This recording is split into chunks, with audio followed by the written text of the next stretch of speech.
l'Afrique nouvelle doit se construire sur une base saine et une base claire. On doit définir avec qui on doit faire l'Afrique nouvelle. Moi, je refuse le noirisme. Ce que j'appelle le noirisme, c'est le fait que tous les Africains sont des frères parce qu'ils ont la peau noire. Je refuse ça.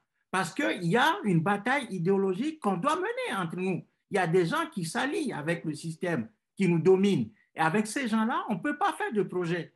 C'est ça la vérité. Si on ne construit pas l'Afrique de demain sur une base claire, je dis qu'il faut mener la bataille des idées.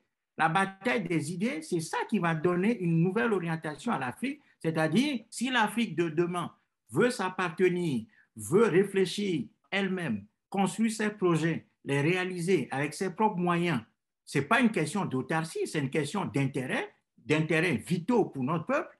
C'est la place de notre peuple dans l'histoire. Si on veut réellement traiter ces questions-là, on doit mener un débat interne qui doit conduire à la défaite de la compromission et de l'élitisme colonial. L'élitisme colonial doit d'abord être défait.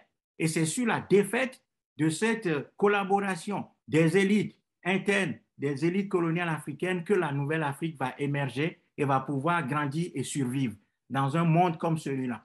Si on ne fait pas ce type de discussion, on a tort parce qu'on va construire sur l'ambiguïté et sur ce que j'appelle le noirisme, c'est-à-dire la mélanine, la peau noire, simplement. C'est faux. Parce que les dictateurs africains et les élites coloniales qui collaborent à l'exploitation et la domination de l'Afrique, ces gens-là, on ne peut pas leur attribuer le caractère africain. Ces gens ont perdu toute notion d'Afrique. Donc, on doit défaire idéologiquement par la pensée, par le débat, par la discussion, par la clarté des idées, d'abord ces gens-là. C'est-à-dire qu'entre Thomas Sankara et Blaise Compaoré, il n'y a pas d'amitié possible. Demain, Patrice Lumumba et Mobutu, on ne peut pas réconcilier les deux. Parce qu'il y a l'un qui a servi le maître, qui a détruit l'Afrique, et l'autre qui a essayé de reconstruire l'Afrique et en a été empêché. Donc, il faut d'abord clarifier ce débat-là. C'est d'ailleurs ce que l'histoire nous a enseigné.